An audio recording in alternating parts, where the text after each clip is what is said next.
Hello folks, today I am here with a series of video on social science. So please like, share and subscribe to my channel.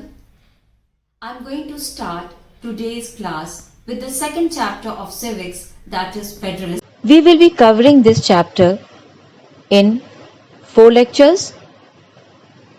In lecture 1, we will study the federal system of government and unitary system of government. We will also see what are the key features of the federal government. In lecture 2, you'll come to know about what makes India a federal country. In lecture 3, we'll study how federalism is practiced, and in lecture 4, we'll be seeing decentralization. So students, let's get started. Students, हम लोग last chapter में जो power sharing का chapter आपने पढ़ा था उसमें हमने देखा था कि there are 4 different forms of power sharing. वो 4 तरीके का पावर शेयरिंग क्या क्या था. पहला था horizontal division of power, second vertical division of power, third division of power among different social group, and last division of power among political parties, pressure groups and movements. Now students, let us concentrate on the first two. हम लोग केवल पहला दोनों पे concentrate करेंगे क्योंकि इसको एक बार और समझना जरूरी है. In horizontal division of power, what happens is that power at one level gets divided. कहने का ये मतलब है जो पावर है एक लेवल पर वो डिवाइड हो जाता है, बढ़ जाता है डिफरेंट बॉडीज के बीच में. जैसे हमारे यहाँ सेंट्रल गवर्नमेंट का जो पावर है वो डिवाइडेड हो जाता है into central among central legislature, central executive and judiciary, union judiciary. तो ये सब एक लेवल पर है. उसी तरह से स्टेट लेवल पे भी जो पावर है वो डिवाइडेड हो जाता है among state legislature, state executive and state judiciary. तो इस तरह का पावर डिवीजन जो होता है वो आप देख रहे हैं हॉरिजॉन्टल तरीके से हो रहा है, इसीलिए इसको हॉरिजॉन्टल डिवीजन ऑफ पावर कहते हैं. इसके बाद हम देखते हैं vertical division of power. Vertical division of power में क्या होता है कि पावर जो है वो डिफरेंट लेवल्स ऑफ गवर्नमेंट के बीच में बढ़ जाता है. जैसे पूरे कंट्री के लिए यूनियन गवर्नमेंट होता है, तो यूनियन गवर्नमेंट, स्टेट गवर्नमेंट और अगर उस कंट्री में थर्ड टियर भी है, लोकल गवर्नमेंट भी है, तो ये तीनों के बीच में पावर का डिवीजन हो जाता है. तो इस तरह का जब पावर शेयरिंग होता है या इस तरह का जो डिवीजन हो रहा है पावर का डिफरेंट लेवल्स के बीच में, उसको हम लोग कहते हैं वर्टिकल डिवीजन ऑफ पावर. अभी जो हम लोग चैप्टर पढ़ने जा रहे हैं फेडरलिज्म, इसमें हम लोग यही देखते हैं. In federalism there is vertical division of power, that is the power is shared between the different levels of government.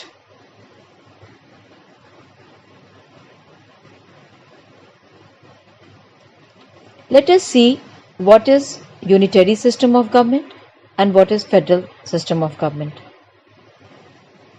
In unitary system of government, they have either one level of government or sub-units are subordinate to the central government. इसका मतलब है कि जिस country के अंदर सारा power एक ही जगह पे केंद्रित है, वहाँ पे पावर शेयरिंग का कोई सिस्टम नहीं है, वहाँ पे पावर डिवीजन नहीं हो रहा है. सारा पावर जो है एक बॉडी में जो कि सेंट्रली प्लेस्ड है वहाँ पे लोकेटेड है, नेशनल गवर्नमेंट के पास है या सेंट्रल गवर्नमेंट के पास है. तो वहाँ पे स्टेट गवर्नमेंट अगर है तो स्टेट गवर्नमेंट जो है वो टोटली वो सबऑर्डिनेट होता है सेंट्रल गवर्नमेंट के. स्टेट गवर्नमेंट के पास अपना कोई इंडिपेंडेंट पावर नहीं होता है यूनिटरी सिस्टम ऑफ गवर्नमेंट में. फेडरल सिस्टम ऑफ गवर्नमेंट में क्या होता है हम ये देखते हैं. Federal system of government have 2 or more levels of government. यहाँ पे हम एक मेजर डिफरेंस देख रहे हैं दोनों के बीच में. यूनिटरी में हम देख रहे हैं एक ही लेवल ऑफ गवर्नमेंट है, यहाँ पे 2 या 2 से अधिक भी हो सकता है. और जैसे जहाँ पे 2 लेवल्स ऑफ गवर्नमेंट है वहाँ पे सेंट्रल और नेशनल गवर्नमेंट होगा और दूसरा स्टेट गवर्नमेंट होगा. जहाँ पे 3 लेवल ऑफ गवर्नमेंट है वहाँ पे central government, then state government, then local government. तो फेडरल सिस्टम ऑफ गवर्नमेंट में पावर जो है डिवाइड हो रहा है, एक जगह कॉन्सेंट्रेटेड नहीं है. तो इस तरह के पावर डिवीजन जो होता है, वर्टिकल डिवीजन ऑफ पावर होता है, अभी हमने देखा था. Now here the state government is not subordinate to the central government. जैसा कि हमने यूनिटरी गवर्नमेंट में देखा था कि स्टेट गवर्नमेंट जो है सबऑर्डिनेट है, सेंट्रल गवर्नमेंट के अधीन है. यहाँ पर फेडरल सिस्टम ऑफ गवर्नमेंट में स्टेट गवर्नमेंट जो है उसके पास अपना इंडिपेंडेंट पावर होता है. वह किसी भी तरह से वो सबऑर्डिनेट नहीं है सेंट्रल गवर्नमेंट के. The state government is not answerable to the central government. Both the central government and the state government they are answerable to the people. तो ये आपने देखा होगा कि दोनों में क्या डिफरेंस है. Now we will see what are the key features of the federal form of government, students. Now before I go on to the key features of the federal system of government, let me give you all some examples of unitary system of government. किस country में unitary system of government है? Sri Lanka, then in Afghanistan, Bangladesh, Bhutan, and there are many other countries also. Federal system of government कहाँ पर है? USA, Spain, India. Okay students, now let us see key features of the federal system of government. First key feature, there are 2 or more level or tiers of government. Students, level और tier एक ही है, एक ही उसका मतलब है. तो हम क्या देखते हैं कि फेडरल सिस्टम ऑफ गवर्नमेंट में 2 या 2 से अधिक 3 लेवल ऑफ गवर्नमेंट भी हो सकता है.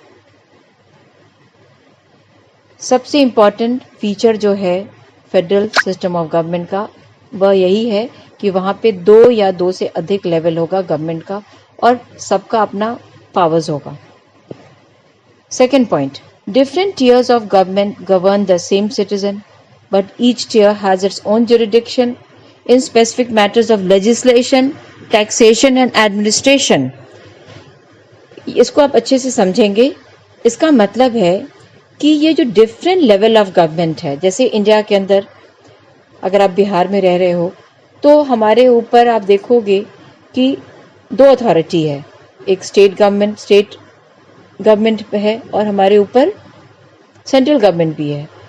लेकिन दोनों जो गवर्नमेंट है उसका जुरिडिक्शन जो है, उसका जो पावर है वो अलग अलग एरिया में है. जैसे सेंट्रल गवर्नमेंट कुछ अलग आइटम्स पे टैक्स लगाती है तो स्टेट गवर्नमेंट कुछ अलग आइटम्स पे. सेंट्रल गवर्नमेंट जिस सब्जेक्ट्स पे लॉज बनाती है वो मेंशन है यूनियन लिस्ट में. स्टेट गवर्नमेंट जिस पे लॉ बनाती है वो मेंशन है स्टेट लिस्ट में. उसी तरह से एडमिनिस्ट्रेशन में भी दोनों का एरिया अपना अपना है जहाँ पे वे एडमिनिस्ट्रेट करते हैं. Third point, the jurisdiction of the respective level or tiers of government are specified in the constitution, so the existence and authority of each tier of government is constitutionally guaranteed. इसका मतलब है कि जो different level of government है, central government, state government, local government, जो भी level of government है उस कंट्री के अंदर, उसका जो पावर है उसका डिटेल वो मेंशन रहता है कॉन्स्टिट्यूशन में. उसको ओरली नहीं रखा गया है, मौखिक नहीं रखा गया है कि हर व्यक्ति अपने हिसाब से उसको समझे. वो क्लियरली मेंशन है कॉन्स्टिट्यूशन में कि सेंट्रल गवर्नमेंट का क्या पावर है, स्टेट गवर्नमेंट का क्या पावर है. और जो भी अगर सेंट्रल गवर्नमेंट या स्टेट गवर्नमेंट जो एग्जिस्ट कर रहा है जैसे आपने बेल्जियम में आपको याद होगा कि जब यूनिटरी सिस्टम ऑफ गवर्नमेंट था तो सेंट्रल गवर्नमेंट स्टेट गवर्नमेंट को पावर दिया हुआ था और ये भी था कि वो पावर वो ले सकता था उससे। लेकिन जब वो फेडरल सिस्टम ऑफ गवर्नमेंट में आ गया तब वहाँ भी चीज़ें बदल गई। तो यहाँ पे हम क्या देखते हैं कि जो डिफरेंट पावर्स है, डिफरेंट लेवल ऑफ गवर्नमेंट का वो क्लियरली मेंशन्ड है और कॉन्स्टिट्यूशनली गारंटीड है, मतलब कॉन्स्टिट्यूशन द्वारा दोनों का एग्जिस्टेंस है। दोनों एकदम से ऐसा नहीं है कि वो कोई उनको हटा सकता है, सेंट्रल गवर्नमेंट चाहे कि स्टेट गवर्नमेंट को हटा दे, ऐसा नहीं हो सकता है क्योंकि वो कॉन्स्टिट्यूशन से ही आया है। Fourth point, the fundamental provision of the constitution can not be unilaterally change by one level of government. Such changes require the consent of both the levels of government. Now जो जितना भी constitution का जो fundamental provisions है उसको कोई भी एक लेवल, सेंट्रल गवर्नमेंट हो या स्टेट गवर्नमेंट हो, वो अकेले उसको चेंज नहीं कर सकती है। अगर कोई चेंज लाना है, कोई अमेंडमेंट लाना है, तो इसके लिए दोनों लेवल का कंसेंट ज़रूरी है, दोनों का अप्रूवल ज़रूरी है।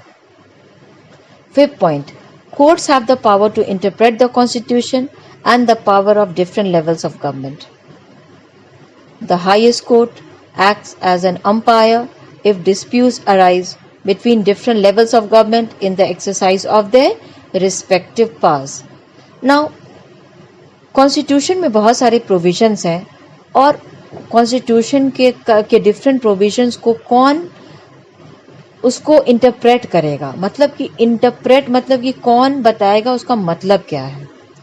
क्योंकि बहुत सारी चीज़ें हैं जिसको सेंट्रल गवर्नमेंट अपने तरह से उसका मतलब निकालेगा, स्टेट गवर्नमेंट अपने तरह से मतलब निकालेगा, तो ऐसे तो नहीं चलेगा ना।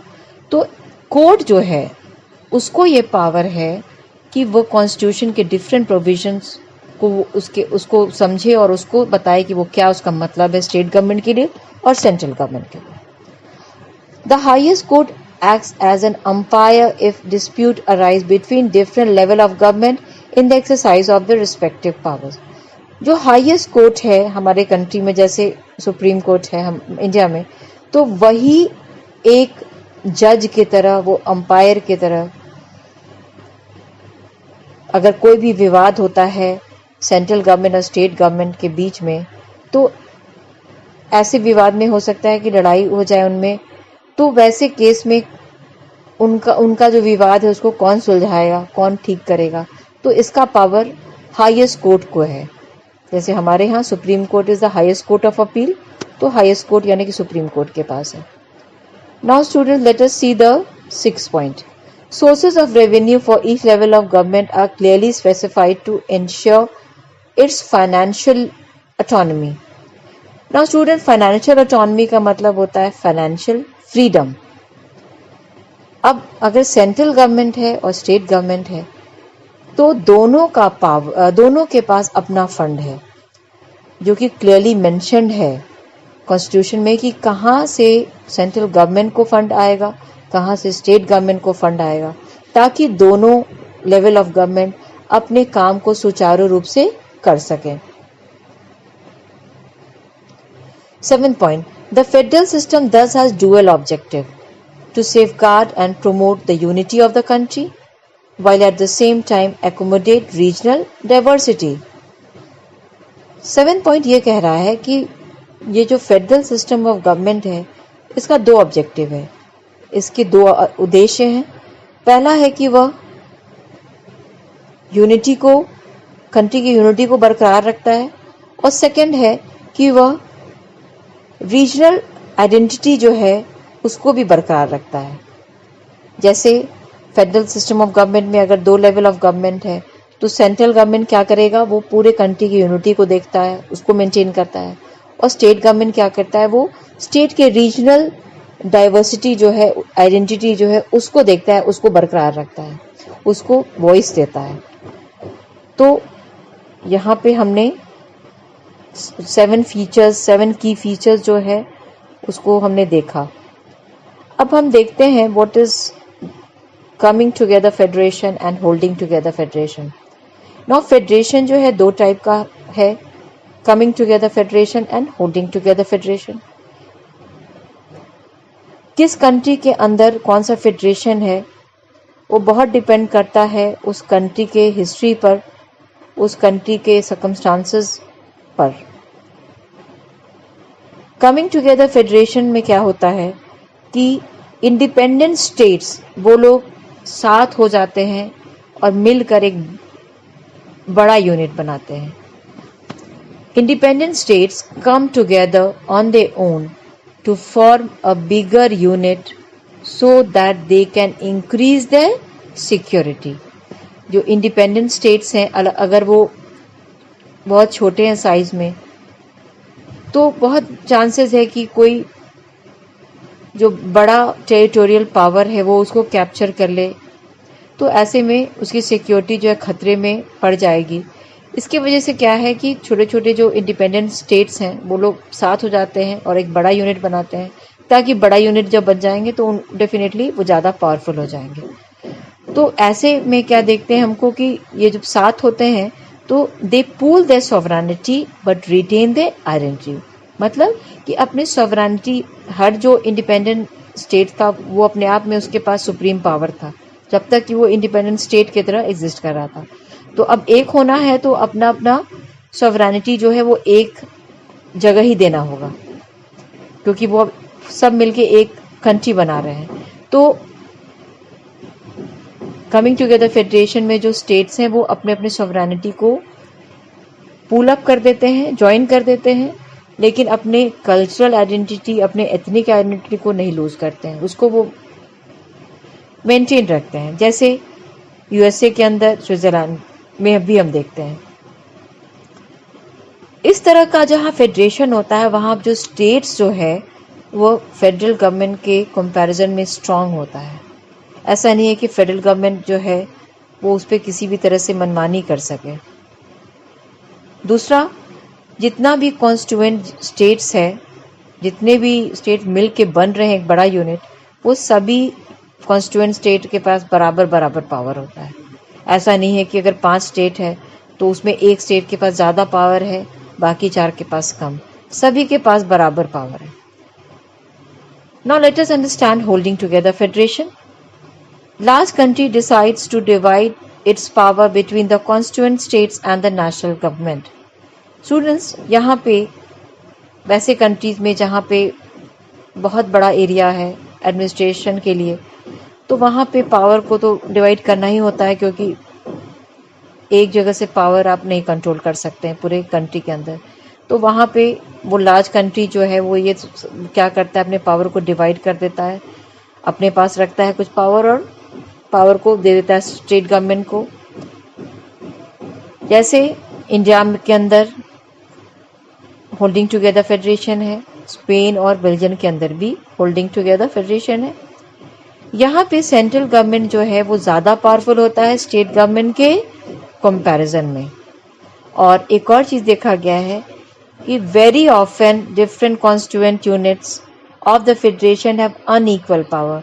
मतलब कि जितना भी वहाँ पे स्टेट्स है उस कंट्री के अंदर जहाँ पे होल्डिंग टुगेदर फेडरेशन है, वहाँ स्टेट्स जो हैं उनके पावर इक्वल नहीं होते हैं। हो सकता है कोई एक स्टेट ज़्यादा पावरफुल हो या कुछ स्टेट ज़्यादा पावरफुल हो। जैसे हमारे इंडिया में आप जानते हो कि कश्मीर को स्पेशल स्टेटस दिया गया था, अभी जाके वो ख़त्म हो गया है, लेकिन वो बहुत इंडिपेंडेंस के बाद से तो वो था ही। So we have completed this lecture, students. Hope you have enjoyed this class.